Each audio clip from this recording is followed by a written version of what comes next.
ہندوستان کی خونی آزادی کے اندر 55,000 علماء کا خون لگا ہے. کیا وہ قربانی کم تھی؟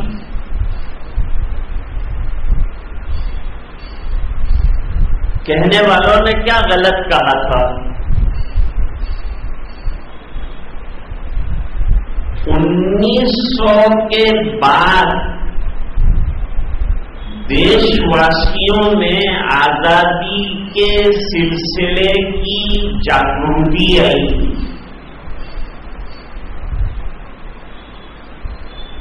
اس سے پہلے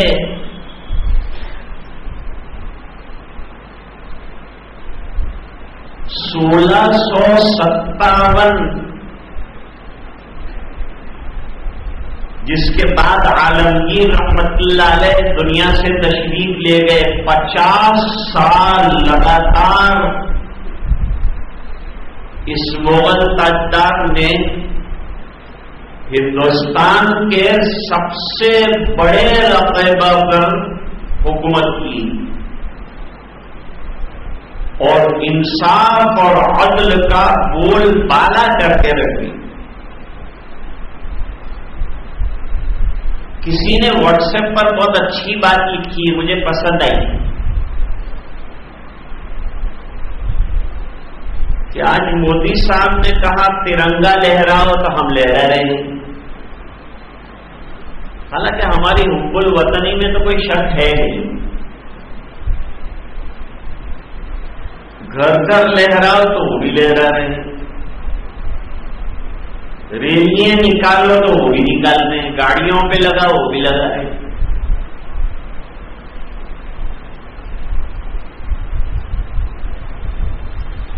میرے نبی نے کہا 5 وقتہ نماز پڑھو تو اس پر ہمارا کوئی عمل نہیں. میرے نبی نے کہا سنتوں پر عمل کرو، کوئی عمل نہیں. میرے نبی نے کہا تلاوت قرآن کریم کرو، ہم کوئی اثر نہیں لیتے.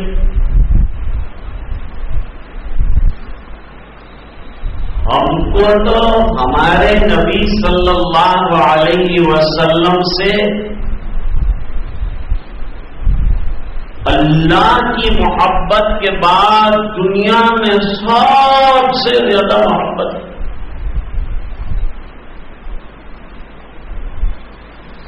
کیونکہ جتنے حضرات کہہ رہے ہیں اور ہم کو احکام دے رہے ہیں یہ ہمارے لیے روئے نہیں، اور میرے نبی رات کو اٹھ کے روئے امت کے لیے. دن کو فکریں کی ہے، اللہ کے پاس مانگا ہے، اس امت کی بخشش کو مانگا ہے، مغفرت کو مانگا ہے. ہم کو سبق لینا چاہیے.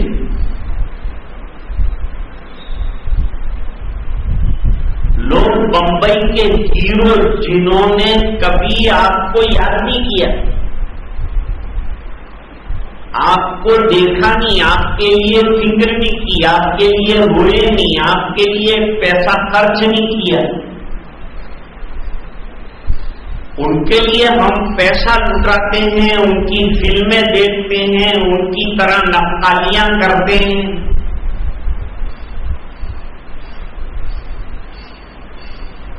لیکن میرے آقا کی نقل کرنے میں ہم کو شرم محسوس ہوتی ہے. میرے آقا راتوں کو سجدوں میں امت کے لیے روئے ہیں، یہ روایتوں سے ثابت ہے.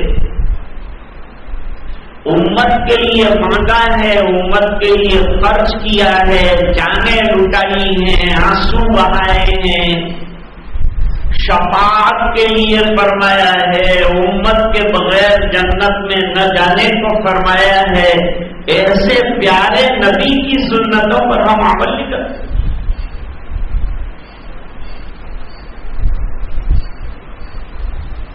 آزادی کی تاریخ بہت لمبی ہے، 1900 سے شروع نہیں ہوتی، یہ خالی 100 سال کی تاریخ نہیں.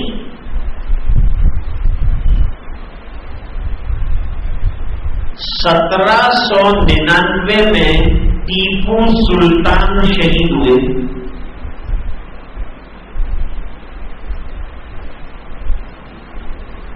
ٹیپو سلطان مرحوم نے شہید ہونے سے پہلے علاقے کے تمام نوابوں کو متحد کر کے انگریزوں سے لوہا لینے کے لیے کوشش کی، لیکن اتحاد نہ ہو سکا منافقوں کی وجہ سے۔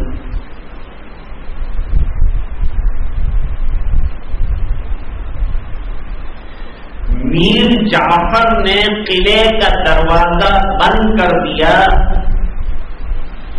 اور قلعے کے دروازے پر لڑتے ہوئے 1799 میں ٹیپو سلطان جو ہے وہ شیروں کی طرح شہید۔ اس ملک کی آزادی کو اور سلطنت خداداد کی بقا کے لیے انہوں نے اپنی بیویاں، بچے، اولاد، خاندان تک کی پرواہ نہیں کی ہے ملک کو بچانے کے لیے اور اس دیش کی آزادی کو برقرار رکھنے کے لیے اور انگریزوں کے ناپاک قدموں کو بڑھتا ہوا روکنے کے لیے۔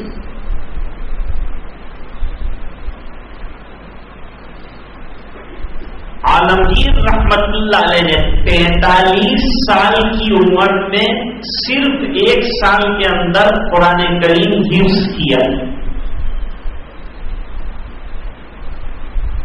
علمی کام بہت کیے ہیں عالمگیر رحمت اللہ علیہ، تہجد گزار تھے اور علماء کی پوری ایک ٹیم بٹھائی تھی جو نادر کتابیں جو ہے وہ تحریر کرتی تھی اور اسی میں سے ان کی یادگار جو ہے فتاوی عالمگیری بھی۔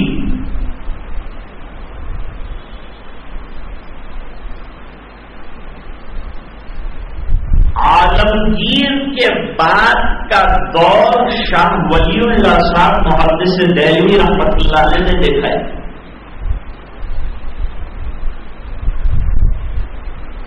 اور عالمگیر رحمت اللہ علیہ کے قلمدان کے ختم ہونے کے بعد ملک میں انتشار اور طوائف الملوکی شروع ہوئی، لیکن اس کو بھی ہوتے ہوتے 50 سال کا عرصہ گزرا۔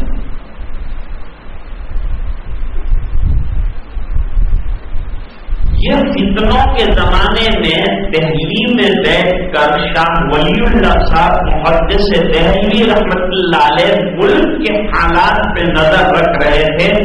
انہوں نے احمد شاہ ابدالی کو خط لکھوایا اور اس کو یہاں بلوایا، مریخوں کے ساتھ جنگیں ہوئی، بعد میں کامیابی اللہ تعالی نے عطا فرمائی۔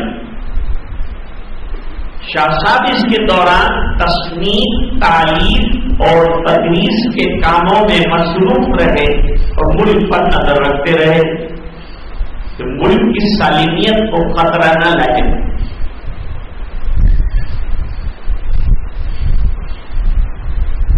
عالمگیر رحمت اللہ علیہ کے آخری دور سے انگریزوں کا آہستہ آہستہ تسلط ہوتا گیا ہے۔ 1500 ہجری میں 1500 عیسوی میں واسکو ڈی گاما جو ہے وہ کالی کٹ کے کنارے پر اترا اور اس نے یہ ملک دریافت کر لیا۔ اس کے بعد فرانس، برٹن، دوسرے سب ملک آنے لگے، لیکن ان کے پیر جلدی اکھڑ گئے، انگریزوں کا راستہ صاف ہوا۔ 1600 کے قریب انگریزوں نے ہندوستان میں کوٹھیاں بنانا شروع کیا تجارت، جس میں سب سے پہلے سورت کے اندر کوٹھی بنائی گئی، اس کے بعد کلکتہ میں بنائی گئی اس کے بعد مدراس میں بنائی گئی، اس کے بعد بمبئی میں بنائی گئی۔ بمبئی کی آب و ہوا انگریزوں کو راس نہیں آتی تھی، وہاں مچھر بہت تھے، لیکن دھیرے دھیرے انہوں نے صفائی کی، علاقے کو خوبصورت بنایا اور رہائش کے قابل بنایا۔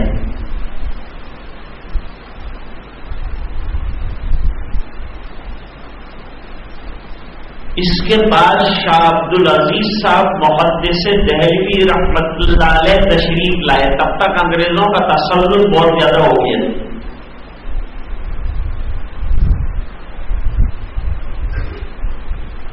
شاہ عبدالعزیز صاحب رحمت اللہ علیہ بہت ذہین، زیرک اور نہایت زبردست عالم تھے، اور انگریز ان کے سخت دشمن تھے، کیونکہ سب سے پہلے انہوں نے انگریزوں کے ناپاک تسلط کو سامنے رکھ کر ہندوستان کو دارالحرب ہونے کا اعلان کیا، اور مسلمانوں کو انگریزوں کے ساتھ کوآپریٹ کرنے اور ان کی فوج میں بھرتی ہونے کو ناجائز قرار دیا۔ شاہ عبدالعزیز صاحب رحمت اللہ علیہ کے محنتوں کے نتیجے میں 2 زبردست شاگرد تیار ہوئے، اور بھی بہت شاگرد تھے جن کے نمایاں نام ہیں۔ ان میں ایک سید احمد شہید رحمت اللہ علیہ،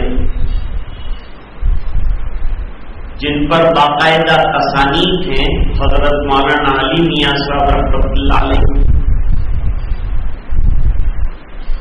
دوسرے شاگرد حضرت مولانا اسماعیل شہید رحمۃ اللہ علیہ، جن کا تعلق شاہ عبدالعزیز صاحب رحمۃ اللہ علیہ کے ساتھ خاندان سے۔ پھر مولانا عبدالحی پٹھانوی،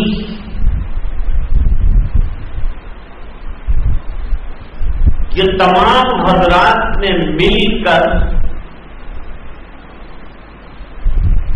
ہندوستان کی سالمیت کے لیے اور خلافت کے قائم کرنے کے لیے جہاد کی مہم اٹھائی۔ اس وقت جہاد کا کوئی نام بھی نہیں لیتا، جہاد کے نام سے گھبراتے، انگریز بولنے ہی نہیں دیتا تھا جیسے آج۔ حالانکہ جہاد کی جو تعبیر پیش کی گئی تھی اس زمانے میں اور آج بھی جو پیش کی جاتی ہے وہ غلط ہے۔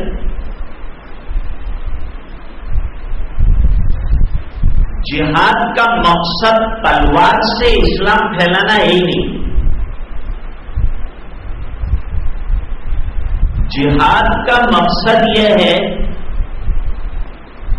کہ تینوں کے فتنوں کو ختم کیا جائے اور کفر کے فتنے کو فروغ کیا جائے اور شرک کو دور کیا جائے اور ملک کو امن و امان والا بنایا جائے، تاکہ یہاں کے رہنے والے باشندے شانتی اور سکون کے ساتھ اپنی حدود کے اندر رہ سکیں اور غیر ان کے اوپر حملہ آور نہ ہو جائے۔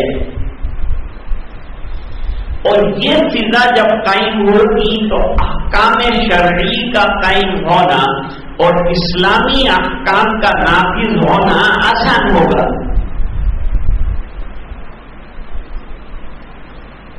تو ممبروں سے سید احمد شہید، مولانا اسماعیل شہید رحمت اللہ علیہ نے جامع مسجد کے ممبر سے لگاتار جو ہے جہاد کے لیے مہم چلائی اور فوجیں تیار فرمائی، اور ان کی فوجوں میں بڑے بڑے لوگ شامل ہوئے، علماء، عمراء، نواب تک شامل ہوئے۔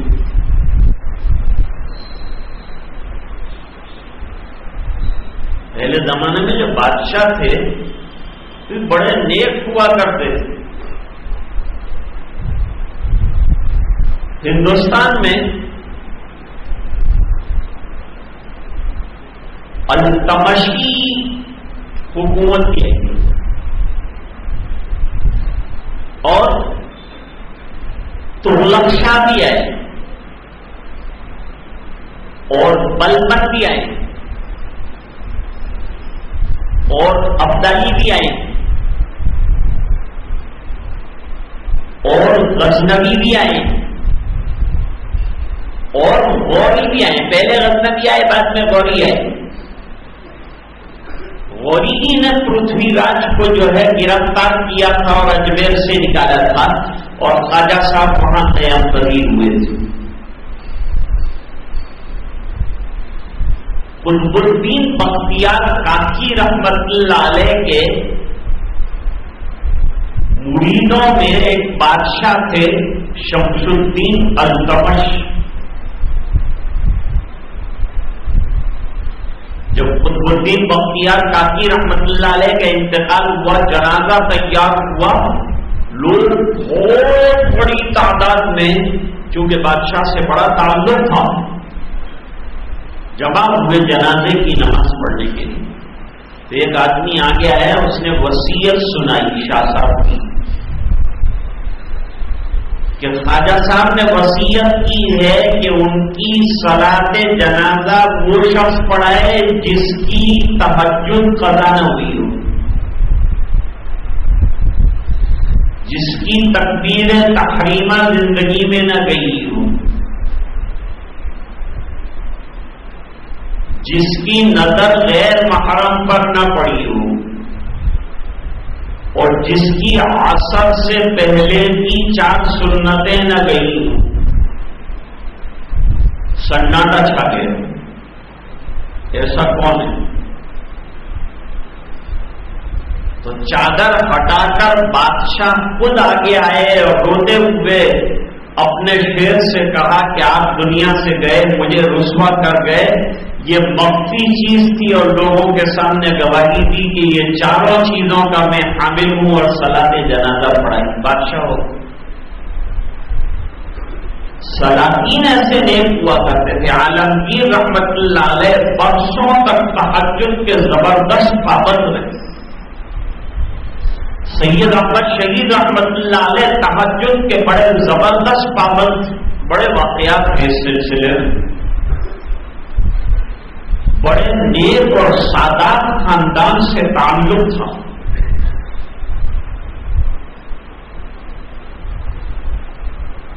آزادی کی تاریخ شروع کریں ہم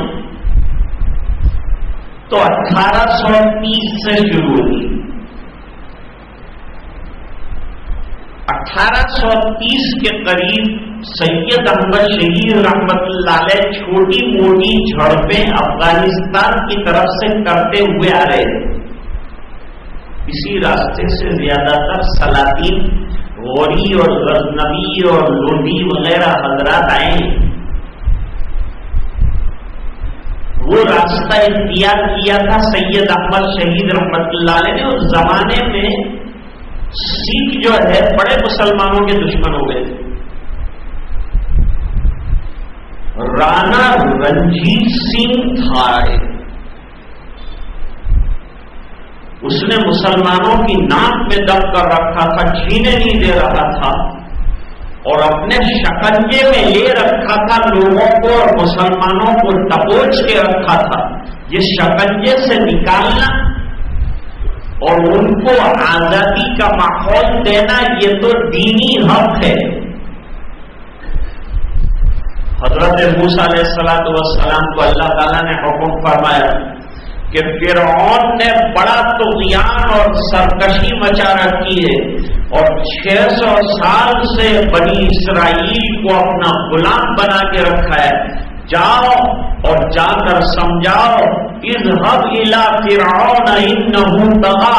اس نے طغیان اختیار کیا ہے، اس کی سرکشی کو ختم کرو اور غلامی کے شکنجے سے بنی اسرائیل کو آزاد کراؤ.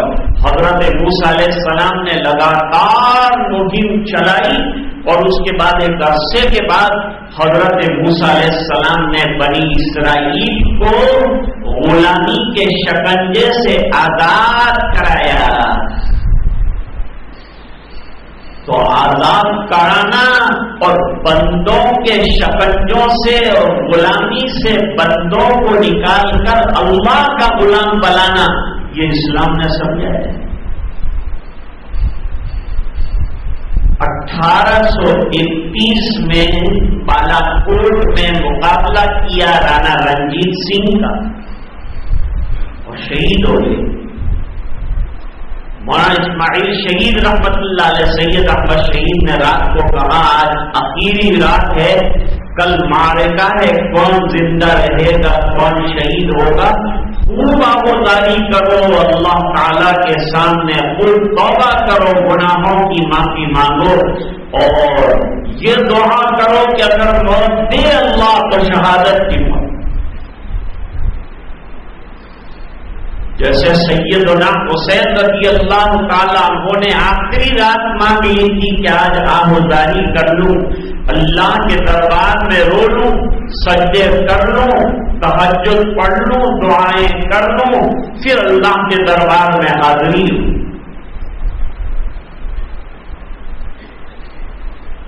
یہ حضرات کے شہید ہونے سے مہم ختم نہیں ہوئی، انگریز جو ہے وہ پھیلتا جا رہا تھا دھیرے دھیرے دھیرے دھیرے۔ سید احمد شہید رحمت اللہ علیہ کے باقی جو شاگرد اور فوجوں کے لوگ تھے، ان کے دل کے اندر آزادی اور ملک کی سالمیت کا جذبہ برقرار تھا، وہ ملک میں پھیلے اور انہوں نے اس مہم کو ہوا دی اور رخ جو ہے اب انگریزوں کی طرف ہو گیا ہے۔ جب انگریز مسلط ہو گیا ہے، اس کو یہاں سے نکالنا ہے، یہ جذبہ لوگوں کے اندر پیدا کیا۔ 1831 سے لے کر 1857 تک 1857 تک یہ جذبے کو پروان چڑھایا اور بڑے بڑے علماء بعد میں شامل ہوئے اور سید الطائفہ حضرت حاجی امداد اللہ صاحب مہاجر مکی رحمت اللہ علیہ کی کمانڈری میں حضرت نانوتوی، حضرت گنگوہی، حضرت حافظ ضامن شہید رحمت اللہ علیہ وغیرہ کا بہت بڑا علماء کا قافلہ جو ہے وہ دہلی کو سر کرنے کے لیے شاملی کے میدان میں جمع ہوا اور صوفیاء کرام اور علماء کرام اس کی سرکردگی کر رہے تھے اور اس کی کمانڈری کر رہے تھے حضرت حاجی صاحب رحمت اللہ علیہ۔ لوگ 1857 کے بلوے سے تعبیر کرتے ہیں، انگریزوں کی تعبیر۔ حقیقت یہ ہے کہ ہندوستان میں آزادی کا بیج جو ڈالا گیا اور پہلی مہم جو آئی وہ 1857 میں علماء کے زیر قیادت آئی۔ اگرچہ یہ پلان فیل ہو گیا، بہادر شاہ ظفر گرفتار ہو گئے، وہ کمانڈری کر رہے تھے، وہ بھی شامل تھے اس میں۔ یہ مغل ایمپررز میں اخیری بادشاہ تھے، بعد میں ان کو برما بھیج دیا گیا، رنگون بھیج دیا گیا، وہاں سزائیں دی گئیں، بڑے خراب حالات میں بیچاروں کی موت آئی۔ میں وہاں بھی حاضر ہوا تھا۔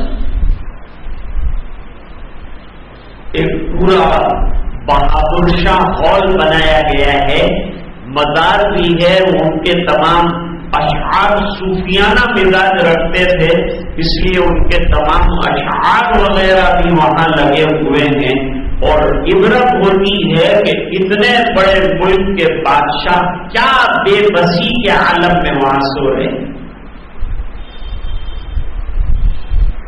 پھر یہ مہم جو ہے وہ چلتی رہی، انگریز ایک بات سمجھ گیا، انگریزوں نے سمجھ لیا کہ اس ملک میں اگر ہم کو باقی رہنا ہے تو سب سے پہلے مدارس اور علماء کو ختم کرنا پڑے گا. چنانچہ وہ علماء کے پیچھے پڑ گئے. ایک قول کے مطابق 55,000 علماء کو پھانسی پر لٹکائے گئے اور ہزاروں علماء کو توپ کے دہانے پر اڑا دیا گیا اور ہزاروں کو تہے تیز کر دیا گیا. ہزاروں کو مشین گنوں کے سامنے کھڑے رکھ کر گولیاں مار دی گئی. ان میں مسلمان بھی تھے, غیر بھی تھے. ہم نہیں کہتے کہ دوسروں نے حصہ نہیں لیا, لیکن ہمیں شکوہ یہ ہے کہ ہماری جو قربانیاں مشائخ کی اور بزرگوں کی رہی ہے اس کو نظر انداز کیوں کیا جا رہا ہے. اس کو نظر انداز کر کے ہندوستان کی آزادی کا تصور نہیں کیا جا سکتا. شیخ الہند رحمت اللہ علیہ کی, مولانا عبید اللہ سندھی کی ریشمی رومال کی تعریف, ملک کی سالمیت اور بقا کے لیے شیخ الہند کا مالٹا کے جیل میں رہنا, حضرت مدنی رحمت اللہ علیہ کا کورٹ کے اندر تنے تنہا مشین گنوں کے سامنے یہ اعلان کرنا کہ مسلمان جو ہے انگریزوں کے ساتھ کسی قسم کا کوآپریشن نہ کریں, اور یہاں کے ہندوؤں کو جو 40 کروڑ ہیں اور 20 کروڑ مسلمان ہیں, اس ملک میں اگر رہنا ہے تو طے کرنا ہے کہ انگریزوں کو یہاں چھوڑنا ہے یا ان کو یہاں سے نکالنا ہے. اگر ملک کی سالمیت چاہتے ہو تو سر پر کفن باندھو, تیار ہو جاؤ, اور اس سلسلے میں سب سے پہلے اگر قربانی دینی پڑے گی تو وہ حسین احمد کی قربانی ہوگی. میں اس کے لیے مشین گنوں کے سامنے اور توپوں کے سامنے کھڑا ہوں. لوگوں نے ہاتھ چومے, لوگوں نے نعرے تکبیر بلند کیا, اور معلوم نہیں اس وقت جج کو کیا ہوا تھا, اس نے خالی 2 سال کی قید بامشقت دی. مولانا محمد علی جوہر کو, مولانا نثار احمد کو, مولانا شوکت علی کو, مولانا حسین احمد مدنی رحمت اللہ علیہ, مختلف میٹنگیں ہوئی ہے. بمبئی میں میٹنگ ہوئی ہے جمعیت کی, 1919 کے اندر جمعیت العلماء قائم ہوئی, اور اس کے بعد جو ہے اس کی مختلف میٹنگیں ہوئی, اور میٹنگوں میں مختلف قسم کی انگریزوں کے خلاف قراردادیں پاس ہوئی. وہ قراردادیں ضبط کر لی گئی اور علماء کو پس دیواریں رندہ ڈال دیا گیا. یہ سلسلہ ایک عرصہ دراز تک جاری رہا, بہت لمبی تاریخ ہے.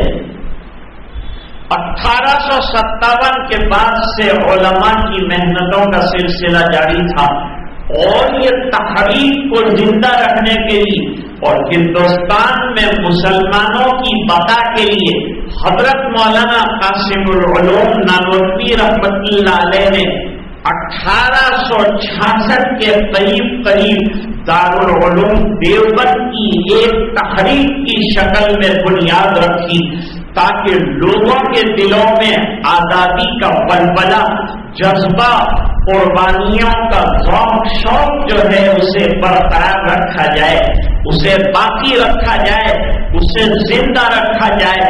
اور مدرسوں کے چار حضرت شیخ الہند رحمت اللہ علیہ نے فرمایا, ہندوستان میں مسلمانوں کی بقا کے لیے آج بھی مدارس کی ضرورت ہے, اور یہ مدارس دیش کی آزادی کے لیے سنگ میل ہیں. اس زمانے میں بھی دارالعلوم دیوبند نے ایسے سپوت عطا کیے جنہوں نے سینوں پر لاٹھیاں کھائیں, جیلوں میں بند رہے, قربانیاں دیں, اور دیش کے آزاد ہونے تک محنت کرتے رہے. یہاں تک کہ 1947 میں اللہ تعالیٰ نے اپنے فضل سے حضرت مولانا محمد یعقوب صاحب نانوتوی رحمت اللہ علیہ نے حاجی عابد حسین صاحب کہہ رہے تھے کہ انگریزوں کا پنجہ اتنا گڑ گیا ہے کہ اب یہ کتنی صدیوں کے بعد نکلے گا نہیں کہہ سکتے ہیں. تو حضرت نے پیشین گوئی فرمائی کہ حاجی صاحب آپ کیا بات کرتے ہیں، ہم سوئیں گے رات کو انگریزوں کے قلمدان میں اور صبح میں اٹھیں گے تو آزاد ہوں گے. چنانچہ 14 اگست کی رات میں ہندوستان کے لوگ غلامی میں سوئے اور جیسے ہی 12 بج چکے آل انڈیا ریڈیو سے اعلان ہوا کہ آج جو ہے ہندوستان آزاد ہو چکا اور یونین جیک جو لال قلعے کے اوپر لہرا رہا تھا اسے اتار لیا گیا اور اس کی جگہ ایک مسلمان خاتون کا تیار کردہ ترنگا جو ہے وہ لہرایا گیا. ملک جو ہے آزادی کا سانس لینے لگا. شروع کرو آپ 1830 سے لے کر 1947 تک پوری تاریخ میں علماء کرام اور اہل اللہ چھائے ہوئے ملیں گے. انہوں نے اپنی بساتیں برباد کر ڈالی، انہوں نے اپنی جائیدادیں کھو ڈالی.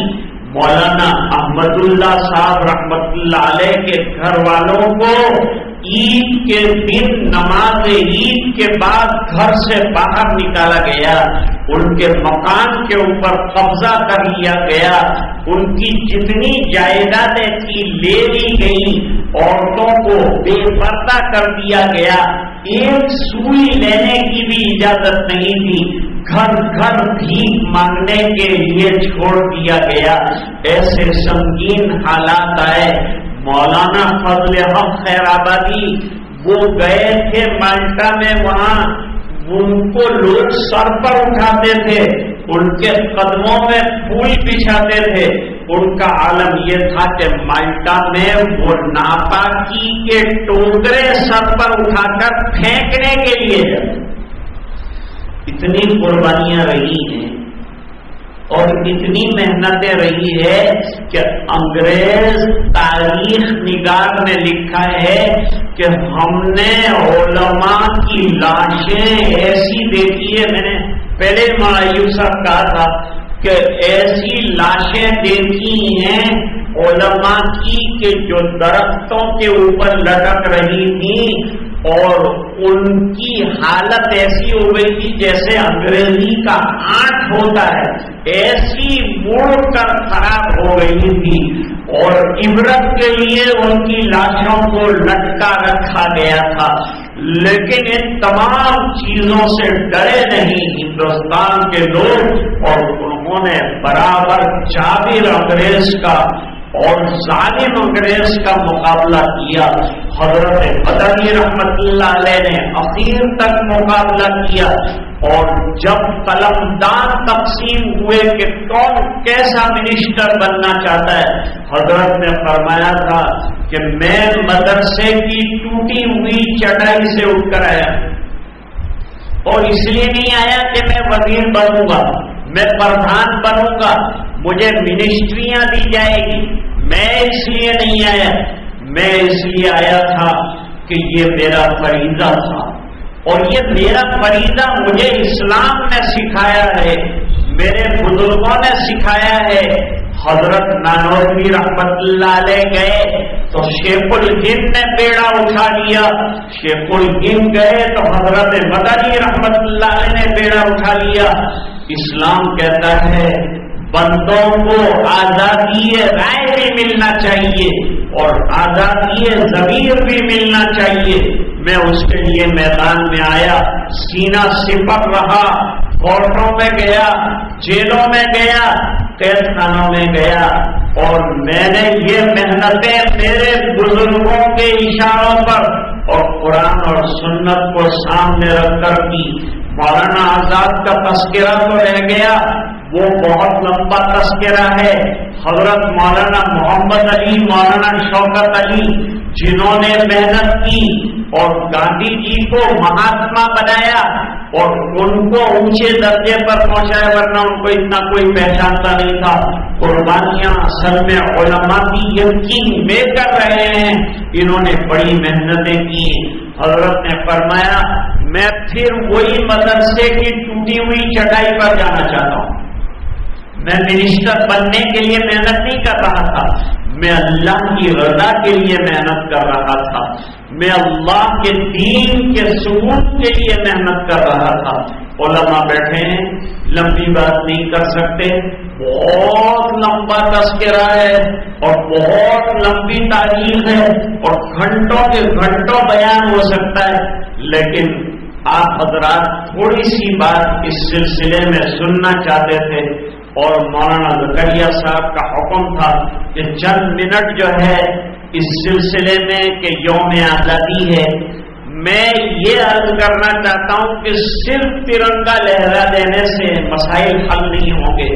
اس وقت ہم کو سر جوڑ کر ارزاق کے لیے کہ لوگوں کو اچھی اور صحت مند روزی ملے، صحت مند زندگیاں ملے، بیماریاں دور ہو، معیاری تعلیم ہو، ہمارے ملک کی تعلیم کا معیار بلند ہو، مدارس کی ترقی ہو، انہیں آگے بڑھایا جائے، انہیں ترقی دی جائے اور ان کی بقا کے لیے محنت کی جائے، اسکولیں بنائی جائیں، ہمارے نوجوانوں کو تعلیم میں آگے بڑھایا جائے، ہم کو گورنمنٹ نوکریوں کے اندر موقع دیا جائے اور ہمارے اسکالرس کو گورنمنٹ جاب مل سکے، ہم کو برابر کا حق مل سکے، اور ہندوستان میں ہماری قربانیوں کو دیکھتے ہوئے برابر کا شہری ہونے کا ہمیں حق ملے۔